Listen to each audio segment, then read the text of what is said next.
لوگ کہتے ہیں کہ گاؤں کے باہر ایک پرانا کانواں ہے جس کے پاس رات کے وقت کوئی نہیں جاتا، کیونکہ وہاں پانی کی آواز نہیں آتی بلکہ کسی کے ہنسنے کی آواز سنائی دیتی ہے۔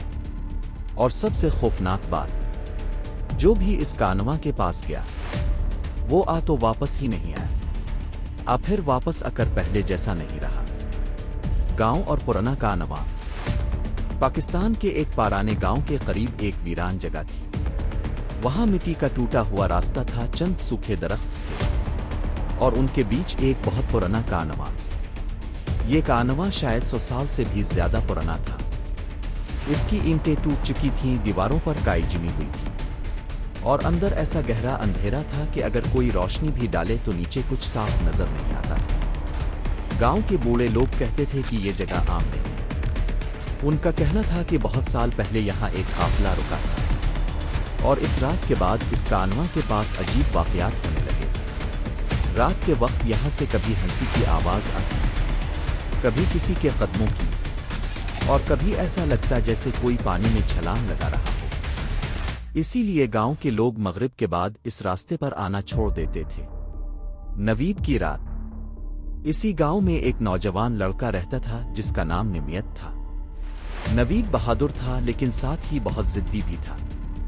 ایک رات وہ قریبی بستی میں اپنے ایک دوست کے گھر گیا ہوا تھا۔ گفتگو کرتے کرتے دیر ہو گئی اور جب وہ واپس نکلا تو رات کافی گہری ہو چکی تھی۔ راستہ سنسان تھا، ہوا ٹھنڈی چل رہی تھی اور دور کہیں کتوں کے بھونکنے کی آواز آ رہی تھی۔ نوید تیزی سے چل رہا تھا کیونکہ وہ جلد گھر پہنچنا چاہتا تھا۔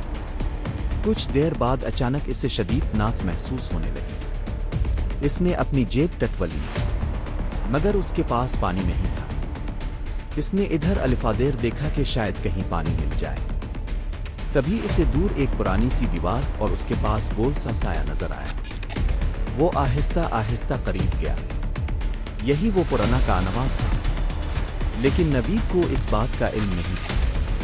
پہلی عجیب بات، نوید کانواں کے کنارے تک پہنچا۔ وہ جھک کر اندر دیکھنے لگا۔ اندر مکمل اندھیرا تھا۔ اس نے موبائل کی ٹارچ آن کی اور روشنی اندر ڈالی۔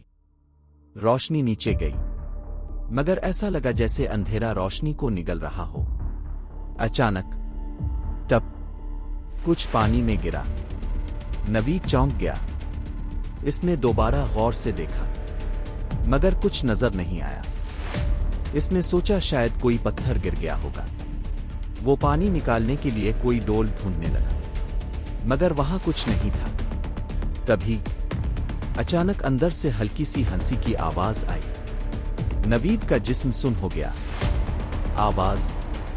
وہ آواز بالکل انسان جیسی تھی مگر پھر بھی عجیب تھی، جیسے کئی لوگ ایک ساتھ بہت آہستہ ہنس رہے ہیں۔ نوید نے گھبرا کر پوچھا، کون ہے وہاں؟ چند لمحے مکمل خاموشی رہی، پھر اچانک ایک آواز آئی، اتنی جلدی جا رہے ہو؟ نوید کا دل زور زور سے دھڑکنے لگا۔ اس نے ادھر الفادیر دیکھا مگر وہاں کوئی نہیں تھا۔ پھر آواز آئی، اتنی دور آئے ہو، اب ملے بغیر جاؤ گے؟ یہ آواز کانواں کے اندر سے آ رہی تھی۔ خوف کا آغاز۔ اچانک ٹھنڈی ہوا کا زوردار جھونکا نکلا۔ نوید کی موبائل لائٹ بند ہو گئی۔ ہر طرف اندھیرا پھیل گیا اور پھر اسے محسوس ہوا جیسے کوئی اس کے بالکل پیچھے کھڑا ہو۔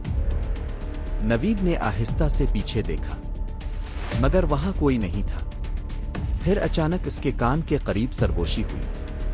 ہم بہت عرصے سے کسی مہمان کا انتظار کر رہے تھے۔ نوید خوف سے پیچھے ہٹ گیا۔ سایہ۔